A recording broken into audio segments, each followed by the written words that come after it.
बिस्मिल्लाहिर्रहमानिर्रहीम। अस्सलामु अलैकुम वरहमतुल्लाहि वबरकातुहू। उम्मीद करता हूँ कि तमाम दोस्त अहबाब खैर वाफियत के साथ होंगे। हमारी दुआ है अल्लाह आप सबको सलामत रखे, आप सब की तमाम तर दीन दुनिया की मुश्किलात और परेशानियों को आसान फरमाए। तो दोस्तान मोहतरम, नेक और सालेह औलाद के लिए एक मुजरब अमल आपको बताने जा रहा हूँ। इंशाअल्लाह आप इसको करें, आपकी औलाद नेक होगी, सालेह होगी। और कुछ ऐसे ज़रूरी मामलात ज़िंदगी के अंदर कि आज जो काफ़ी इंसानों को मामलात दरपेश आ रहे हैं कि औलाद नाफरमान है, औलाद कहना नहीं मानती।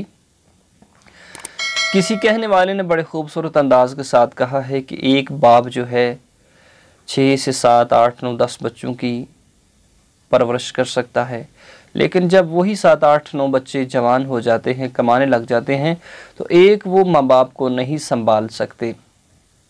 हर कोई रोला कर रहा होता है कि मेरे से वालिद साहब नहीं संभाले जा रहे, मेरा ख़र्चा बहुत ज़्यादा है, मेरे बच्चे हैं, मेरा ये है, मेरा वो है। हर कोई शिकवा कर रहा है कि औलाद नाफरमान है। दोस्तों मोहतरम, हमारे अंदर कुछ ऐसी कमियां होती हैं कि जिस वजह से हमारे साथ ये मामला दरपेश आता है। फ़र्स्ट ऑफ़ ऑल कि जब हम शादी करते हैं, शादी के बाद हम जानवरों की तरह हम बिस्तरी करते हैं कि हुज़ूर सल्लल्लाहु अलैहि वसल्लम ने भी फरमाया कि जब भी अपनी ज़ौजे मोहतरमा के साथ हम बिस्तरी करो, जानवरों की तरह ना करो। इसके नुकसानात होंगे। पहला नुकसान कि आपकी आपस में लड़ाई होगी। दूसरा नुकसान, आपस की मोहब्बत ख़त्म हो जाएगी, नफ़रत पैदा हो जाएगी। तीसरा नुकसान कि आपकी जो औलाद है वो आपकी नाफरमान होगी।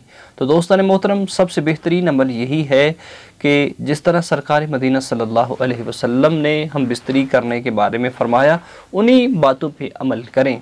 इसकी मेरे इसी चैनल पर बहुत सारी वीडियो हैं, आप उसको भी देख सकते हैं। तो आज मैं आपको बताने वाला हूं कि जब भी आपने हम बिस्तरी करनी है तो 7 दिन तक अमल करें। इंशाल्लाह औलाद होगी और नेक और सालेह औलाद होगी। करना क्या है, सबसे पहले हम बिस्तरी से वज़ू कर लें। वज़ू करने के बाद 7 मरतबा सूरतुल फातिहा पढ़ें और 41 मरतबा सूरतुल कौसर की तिलावत करें। अव्वल व आखिर 11 बार दुरूद शरीफ पढ़ें।